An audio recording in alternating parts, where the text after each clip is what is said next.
बिस्मिल्लाहिर्रहमानिर्रहीम। अस्सलाम वालेकुम। Welcome to the lecture of distributed database system. पहले वीडियो में हमने डिस्ट्रीब्यूटेड डेटाबेस की बात की थी, तो उसके अंदर हमने इन्फिनिटी मैट्रिक्स को और एट्रीब्यूट यूजेज मैट्रिक्स को देखा था। तो उसके बाद हमारा टॉपिक थोड़ा चेंज है। अब इसमें आज हम लोग पढ़ेंगे इंटेग्रिटी कंस्ट्रेंट्स इन डिस्ट्रीब्यूटेड डेटाबेस सिस्टम। अब अगर हम डेटाबेस मैनेजमेंट सिस्टम की बात की जाए तो उसमें हमने इंटेग्रिटी को भी देखा था और इंटेग्रिटी कंस्ट्रेंट्स को हमने डेटाबेस में पढ़ा था। उसमें आज हम थोड़ा सा इसमें इंटेग्रिटी कंस्ट्रेंट्स को हम डिस्ट्रीब्यूटेड डेटाबेस के हिसाब से देखेंगे और इसकी टाइप्स देखेंगे, कौन कौन सी टाइप्स हैं। तो सबसे पहले देखते हैं what is integrity constraints. Integrity constraints means the reliability and accuracy of data. अगर आपने कोई डाटा इंसर्ट किया है या अपडेट किया है, या अगर आपका वो डाटा रिलायबल है और एक्यूरेट है, तो हम कह सकते हैं कि आपका जो डाटा है वो इंटेग्रिटी कंस्ट्रेंट्स के बिल्कुल मुताबिक है। The term integrity constraints refers to the accuracy and consistency of data. अगर इंटेग्रिटी कंस्ट्रेंट्स रेफर करती है कि एक्यूरेसी को रेफर करती है और कंसिस्टेंसी ऑफ डाटा को जो है वो रेफर करती है। अगर हम लोग जो है कैटेगरी इंटेग्रिटी कंस्ट्रेंट्स की बात करें तो इसके अंदर जो है एंटिटी इंटेग्रिटी आ जाती है, डोमेन इंटेग्रिटी आ जाती है और डिफरेंशियल इंटेग्रिटी आ जाते हैं। ये तीन इंटेग्रिटीज हैं और इनको हम लोग कैसे इन्फोर्स करते हैं, कैसे इम्प्लीमेंट करते हैं, तो वो भी डिस्कस कर लेते हैं। इंटेग्रिटी की बात करें, the entity integrity rules ensures that the primary key cannot contain null data। अगर आप एक टेबल क्रिएट करते हैं और उस रिलेशन के अंदर आप जो है प्राइमरी की जो है वो सेट करते हैं, प्राइमरी की के कैरेक्टरिस्टिक्स ये हैं कि उसके अंदर आप कोई भी नल डाटा एंटर नहीं कर सकते, इंसर्ट नहीं कर सकते हो। अगर आप डाटा नहीं कर सकते हो तो उससे क्या होगा, तो आपने जो है अगर आपने डाटा जो है नल नहीं लिखा तो इसका मतलब है आपकी जो इंटेग्रिटी एंटिटी इंटेग्रिटी है वो इंश्योर हो जाएगी। It is also called row integrity. If primary key is allowed to have null value, it is not possible to uniquely identify a tuple in a relation. अगर आप primary की जो है उसकी वैल्यू नल वैल्यू को allow कर देते हो तो ये पॉसिबल नहीं है कि आप किसी भी टपल के रिलेशन जो है टपल को आप यूनिकली आइडेंटिफाई कर सको। ठीक है, यूनिकली आइडेंटिफाई का मतलब क्या है? यूनिकली आइडेंटिफाई का मतलब ये कि अगर मैं किसी क्लास के अंदर कोई रोल नंबर या उसकी जो उस एक रोल नंबर के अगेंस्ट एक ही स्टूडेंट होना चाहिए, तो ये नहीं होना चाहिए कि एक रोल नंबर के आगे जो है 4-5 स्टूडेंट्स हैं, तो वो फिर यूनिकली आइडेंटिफाई नहीं होता। अब एक ही जो है एनएससी नंबर जो है उसके अकॉर्डिंग जो सिर्फ एक ही जो है सिटीजन होना चाहिए। ऐसे ही एम्प्लॉय आईडी की बात करते हैं तो एम्प्लॉय आईडी के अगेंस्ट एक ही एम्प्लॉय आईडी होना चाहिए, एम्प्लॉय नेम होना चाहिए। तो इसका मतलब है कि हम यूनिकली आइडेंटिफाई कर रहे हैं किसी भी डाटा को। Entity integrity means that it should be easy to identify each entity in database. An entity is anything like an object, subject और even represent in the database. Entity कोई भी हो सकती है, कोई पर्सन हो सकता है, कोई भी सब्जेक्ट हो सकता है, कोई रिप्रेजेंट कर रही होती है कि डेटाबेस को, डेटाबेस के अंदर। अब इजीली वर्ड्स में कह सकते हैं कि आप एंटिटी इंटेग्रिटी की बात करते हैं तो आप किसी भी रिलेशन के ऊपर या किसी एट्रीब्यूट के ऊपर आप कोई भी प्राइमरी की इन्फोर्स कर देते हैं तो उससे आप एंटिटी इंटेग्रिटी को इंश्योर करवा देते हैं और इसके अंदर आप नल वैल्यू इंसर्ट नहीं कर सकते। तो इससे जो किसी भी आप टपल को यूनिकली आइडेंटिफाई कर लेते हैं तो इससे कहते हैं एंटिटी इंटेग्रिटी कहते हैं। उसके बाद अगर बात करते हैं डोमेन इंटेग्रिटी की, डोमेन की अगर बात की जाए तो a set of values that can be stored in a column is called domain. For example the marks of a student in a subject can be from 0 to 100।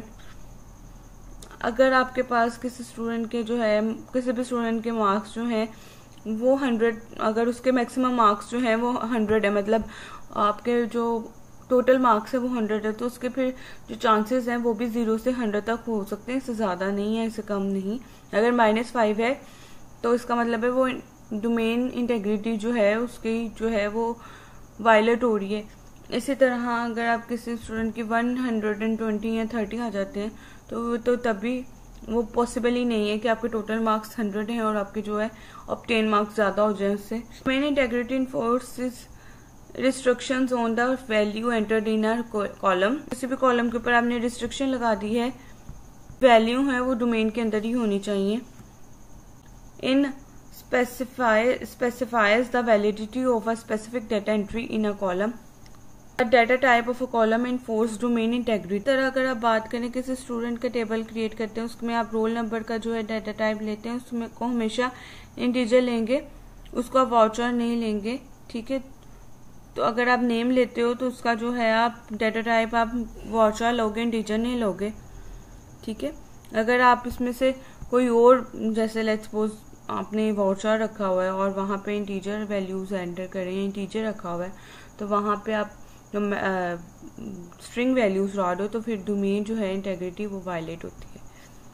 उसके बाद referential integrity की बात करते हैं। Referential integrity preserves the defined relationship between tables when records are edit और deleted. आप कोई भी टेबल क्रिएट करते हैं, दो टेबल क्रिएट किए हैं, अगर एक पेरेंट टेबल और एक चाइल्ड टेबल है, तो जो बेस टेबल है तो वो उसका जो है डोमेन टेबल है, तो उसके अंदर आपको रेफरेंशियल इंटेग्रिटी इन्फोर्स करनी पड़ेगी जब आप डाटा ऐड कर रहे हो या डिलीट कर रहे हो। It ensures that key values are consistent across the table. जैसे अगर आप देखो यहाँ पे दो टेबल्स मैंने बनाए हुए, एक डिपार्टमेंट का टेबल है और एक एम्प्लॉय का टेबल है, ठीक है। अगर हम डिपार्टमेंट की बात की करें तो उसमें डिपार्टमेंट नंबर, डिपार्टमेंट नेम और लोकेशन, ऐसे इसके अंदर इसकी वैल्यूज हैं। डिपार्टमेंट के टेबल के अंदर हमने डिपार्टमेंट नंबर की जो है ये प्राइमरी की रखे, ठीक है। तो इसका मतलब है हम एंटिटी इंटेग्रिटी जो है इन्फोर्स की है। इसी के अंदर अगर आपने देखो ये जो एम्प्लॉय है, ठीक है, ये टेबल भी इसी टेबल से बिलोंग करता है। यहाँ पे देखो मैंने डिपार्टमेंट जो रखा है, ठीक है। अब जो भी डाटा आपने एम्प्लॉय टेबल में एंटर करना है, आपने जो है पेरेंट टेबल को देखते या मद्देनजर रखते हुए करना है। अगर जैसे आपने करना है एम्प्लॉय नंबर 1 का जो है, तो ये देखो, ठीक है, तो इससे ये होना चाहिए कि जो ये वाला एम्प्लॉय है ये किधर से बिलोंग करेगा, ये फैसलाबाद से बिलोंग करेगा, ठीक है, क्योंकि इसकी लोकेशन सेम है, ठीक है। ये देखो यहाँ से हमने जो है इसको रिलेट किया, ये देखो, ठीक है। ये तो इसके ऊपर हमने क्या किया है, एक फॉरेन की जो है वो बना दी है, ठीक है, कि और जो है फॉरेन की का रिलेशन क्रिएट हो जाएगा। इसी तरह अगर हम बात करते हैं नेक्स्ट की, तो इसकी जो है 21 है डिपार्टमेंट नंबर, तो ऑब्वियसली ये यहाँ से लाहौर से बिलोंग करता है, ठीक है। इस तरह एम्प्लॉय नंबर 3 है, इसका देखो, इसका 22 है, ये मुल्तान से जो है करता है, ठीक है, ये देखो। इसी तरह एम्प्लॉय नंबर 4 ये भी फैसलाबाद से बिलोंग करता है, ठीक है, ये देखो। अगर मैं यहाँ पे अगर मैं 20 कर देती तो यहाँ पे तो ये यहाँ पे एग्जिस्ट ही नहीं करता, तो यहाँ पे फिर जो है इंटेग्रिटी जो है वो वायलेट होती है, ठीक है। जो भी हमने एम्प्लॉय का डाटा इंसर्ट करना है उसका डिपार्टमेंट नंबर जो है इन 3 डिपार्टमेंट्स के अंदर ही होना चाहिए, ठीक है, नहीं तो फिर फ्लो आ जाएगा। अब यहाँ पे 5 को देखो, यहाँ पे 22 है, तो इसका भी इससे बिलोंग करता है, ठीक है। इसी तरह अगर आपने डाटा डिलीट करना है किसी भी स्टूडेंट का, जैसे अगर हमने कोई डाटा डिलीट करना है किसी इस टेबल में से, तो हमें इसके पेरेंट टेबल में से देखना पड़ेगा कि एम्प्लॉय का टेबल से जो है इसे पहले वाले डिलीट करने पड़ेंगे, फिर उसके बाद ये वाला डाटा आप डिलीट कर सकते हो। और अगर मुझे यही समझाना है कि अगर आपने डाटा इंसर्ट करना है या डिलीट करना है, तो उसके लिए आपको दोनों टेबल को जो है रेफरेंशियली देखना पड़ेगा। इसकी जो है इस तरह की इंटेग्रिटी हम क्या कह रहे होते हैं कि रेफरेंशियल इंटेग्रिटी कहते हैं। देखिए ये जो हमारा ये वाला पार्ट है, एम्प्लॉयर का नंबर और डिपार्टमेंट का जो नंबर है, ये इसके दरम्यान में एक रिलेशन है जिसको हम रेफरेंशियल इंटेग्रिटी का नाम देते हैं। Thank you so much.